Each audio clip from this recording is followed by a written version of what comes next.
Rob and Slim Show. We're back with Jason Mack. Jason, you there? Yes, I am. Hello. What's Hey, going on, dude, how Jason? you doing, man?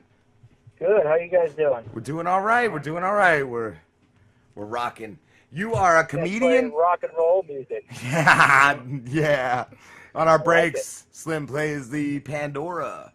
So we got the music going. That way nobody has to listen to nothing, To dead dead air.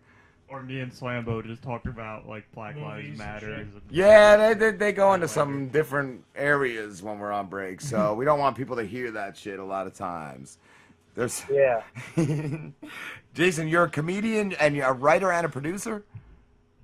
Yeah, I do. I mostly I try to do all those things. So, but that's the cool thing about America is you can be crappy at something and just say that you do it, and everybody's like, oh yeah, cool, you do that thing. I did watch your stand up. You're funny, dude. You're funny. Thanks, man. What and you served in, I was going to ask you what you served in, but I saw in your stand up you were in the Navy? Yeah, I was a air crewman on we could just call it a spy plane. That's what the media calls it. Oh. So, yeah, so I dealt with other countries' weapon systems. That's pretty much most of what I can say. I flew around on a big old dumb plane, and Cool. it was pretty fun. That's what I miss about it. Mostly is flying. That was really cool. That does sound cool, man. Did you see any combat? I was flying over Iraq. I mean, technically I can't say that, but I have an air medal for flying over Iraq. So, but generally, we were out of harm's way because our plane was so big and dumb that we couldn't get close to anything without getting blown up. So. Okay. Cool, though. That's still cool, man. Thank you for the service, man. And I loved your in your stand-up you talk about the crappy health care. Like my dad deals with that through the VA. He always deals with shit. He gets pretty good taken care of, but there's certain shit like he doesn't have dental and he has to get like a wisdom tooth out, and it's gonna cost him like $4,000, like something ridiculous amount. Yeah, that's one thing. They don't give you like my mouth smells really bad. Apparently you're supposed to brush your teeth, but like when you're in the military they tell you that, and then you get out and nobody tells you. So now I don't have any teeth. So now nobody's telling you every day. You don't do it. Yeah. Yeah. Well, that's jokes, but I'll tell you. You know what? This is a thing I haven't talked about on stand-up so much because I haven't figured out how to make it funny yet. But the VA, they found out my back was broken, and they didn't tell me.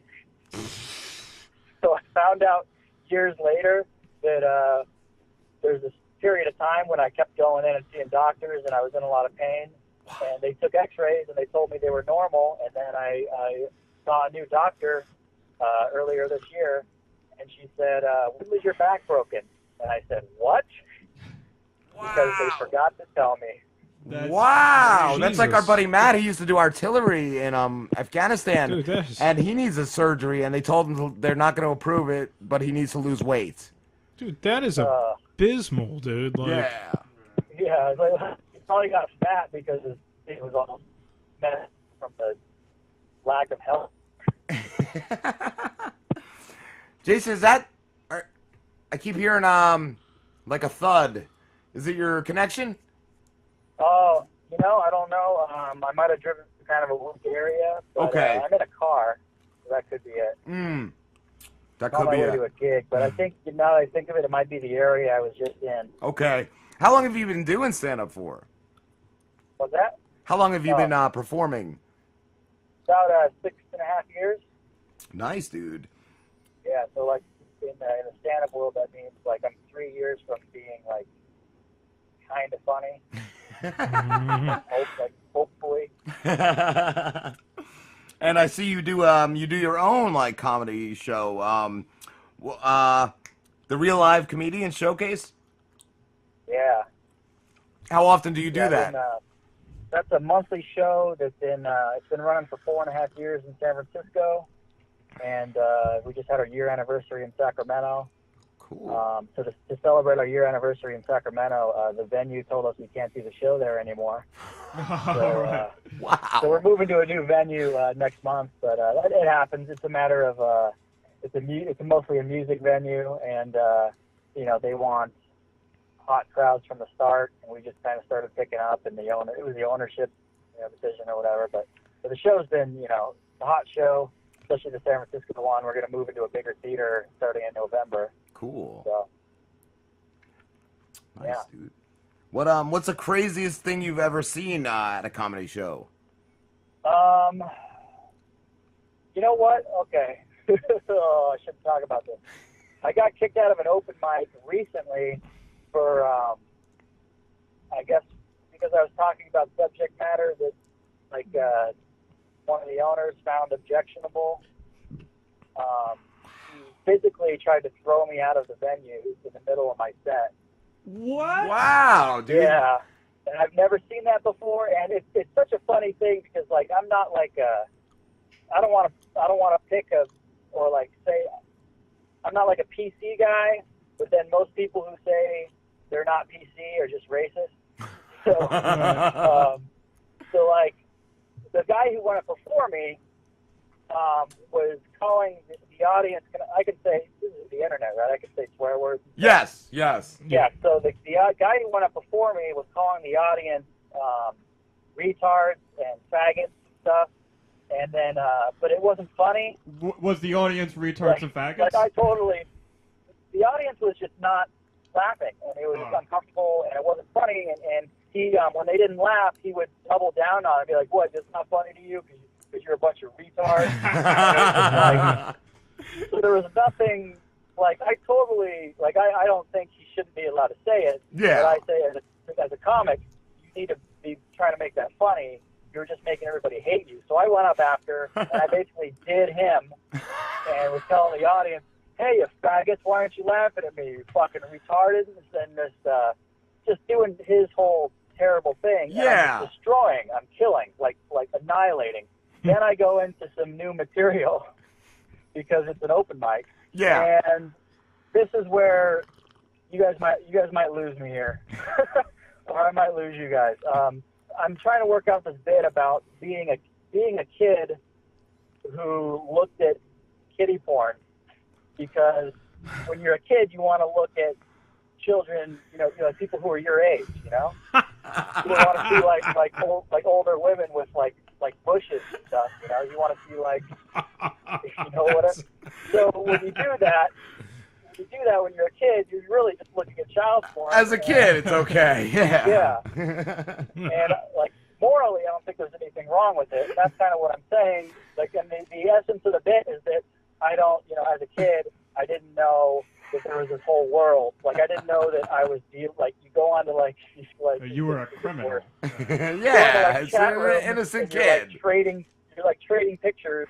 And it's like 50-year-old dudes on the other side. And that's, so I was talking about that, and the guy, first he threw a receipt at me, and then he came around, and I didn't see him. And I was in the zone, so like I didn't know he was coming up on me. Like most dudes, I'm pretty sure if you come at another dude aggressively and they see you coming, there's going to be, you know, if not a fight, they're going to take some kind of defensive posture or something, or, you know, be ready for it. I would have fought. I would have not been cool with that. Oh, so they snuck up on you. I did.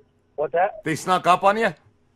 Well, yeah, it's not even that he snuck. It's that I was, like, in the zone trying to, you know, put myself in a place and find out what's funny about it. Because it was literally the second time I've done it on stage. It's not a funny bit yet. It's going to take a lot of work. But he came behind me and grabbed me by the shoulder, like by my shirt, and like said, "There's nothing. I don't find anything funny about kiddie porn." You'll never work in this town again.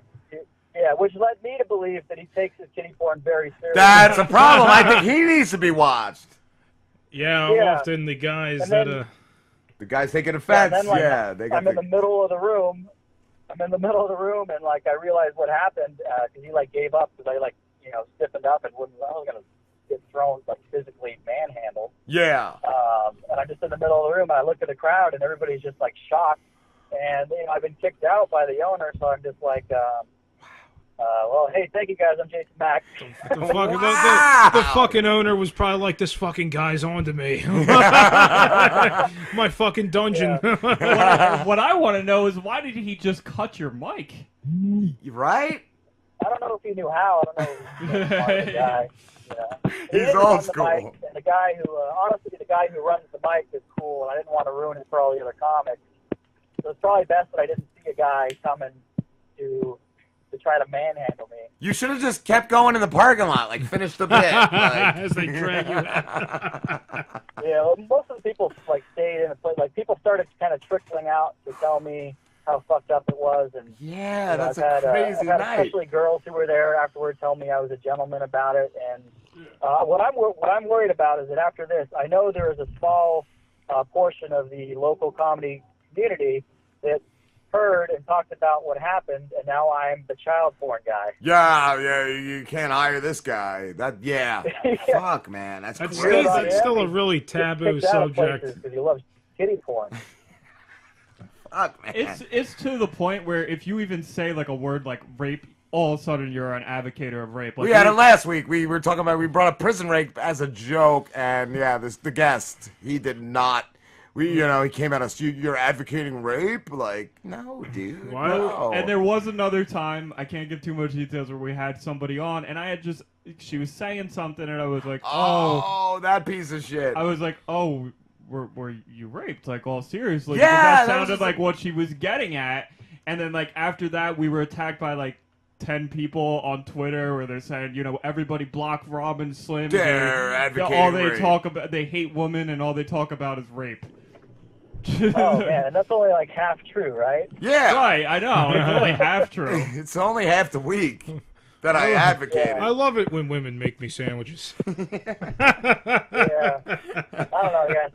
For some people, a lot of these things are just non-starters, and really it's just, I mean, I don't want to put, especially people who are like traumatized by some of the stuff. Yeah, you don't want to make them feel bad about it, but there is ways to joke about it. Like, yeah, you don't want to hit a chord and hurt anyone's feelings, but as a comedian, that's what you're doing. And like comedians, I feel is one of the last like free speech venues like you could do. Like, and still, it's getting crazy with that. It's like it's like George Carlin once said, like, I believe you can joke about anything. Yeah. Like, you can make anything funny. Yeah. Well, I think I even heard Jimmy Norton saying that there's going to be a time that he knows that it's going to catch up to him and that he's going to get in trouble for something that he says. Yeah. Oh yeah, I think I don't know. Luckily I don't matter enough. You're under the radar. The terrible things I've said. That's like us. Maybe they never will, because I'll be, I'll stay in my way with my lack of success. But yeah, there is like a current, especially on the internet, especially when people are anonymous, where they just want to, drag you down, and things will be non-starters, and all rape jokes are created equal. Like, no, telling a girl I hope you get raped is not the same as a joke that is about the subject of rape. I told a dude that I hoped he get raped last week. It's okay if you tell a dude. If you're a dude, you can tell another dude. I think. Yeah, nobody cares about our pain. My exact words were, I hope you get raped in prison. Our live guest said he would go to prison just to rape the guy. Speaking of which, has anyone ever seen that movie Vulgar? It was like produced by Kevin Smith. No. All right, it's got the guy in Clerks, the guy that plays Dante. Okay. Okay, he plays the main character, and he's a fucking party clown. That's what he does for a living, and he's not making like any money off doing this. So he decides to come up with this idea where he starts this business that he dresses up like a clown in lingerie as a joke for a bachelor party, and pops out of a cake. So his first gig, he gets hired by these redneck guys, and they just fucking rape just him? ass rape him. That's funny. That's funny. I'm sorry. It's like, and then like the whole movie goes into him like taking revenge on this guy. Oh, I and, thought he like got into that. That was his thing. After that, he really enjoyed it. He ends up like going to a party, and he saves a little girl from getting like killed like by her dad. This movie, you lost me on that. It was funny up to the rape. No, yeah, it was funny until like the movie movie gets fucked up. Like, but they do shoot the guys. We need a bit for you where you tell us about a movie in like 30 seconds. You have to give us the entire plot. Yeah, man, I was totally with you until after the guy got raped. Yeah. I was there. And then, that part was funny, but then there was gun violence. And then he saved someone? That's not funny. Yeah. Well, he should have threw her. He should have used her as a human shield. I was trying to keep the unfunny parts as like brief as like I that's the possibly last. could. Yeah. The only things I find offensive are gun violence and stories of redemption. This movie, like, apparently Kevin Smith is completely ashamed of it from what he should be by hearing the rest of it. It's fuck. Jason, what's your series on YouTube, The Working Graveyard? Oh, that's I can't believe I haven't deleted that yet. I enjoyed it. What's that? I enjoyed it. I loved when you had the bacon. I thought that was cool. Like, were you really working a job, or were you just staying up all night? Yeah, I worked in security, and it was that was my first serious job after I got out of the Navy. And man, security, like it's like similar to the military because it's the same like crappy like low creativity culture, you know, and you know a lot of doing stuff just because that's the way we do it. But, like, the way people treat you, like, you know, when you're in the military, like, people see your uniform and, like, people want to sleep with you because they like your clothes, you know? But, like, in security, it's, like, the opposite. Like, it dries up women's vaginas because you have no future prospects. I just heard you say that, you know, nobody's meant to work overnight. Like, it fucks with you. Yeah, no, we're not fucking, like, rats or anything or mice, you know. He said, and I've studied a lot about this because the first time that I worked graveyard after I was out of the Navy, like when I was in the Navy, we worked ridiculous hours. You know, we'd have 2 days off and then we'd have like a 30-hour day or something. You know, so but I was young and I could rebound from that no problem. Yeah. And then after having health issues and then getting a little bit older. Working graveyard, the first time it just destroyed me because like your body like adjusts to the first thing you eat and when you get exposed to sunlight, that's what triggers your sleep wake cycle.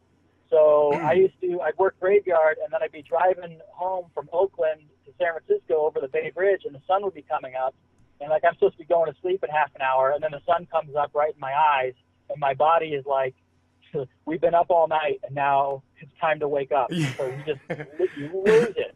Yeah. You're not made for that. And really, there's all these studies like nurses have a really high rate of getting cancer because of all the shift work that they do. It's just not right. So you gotta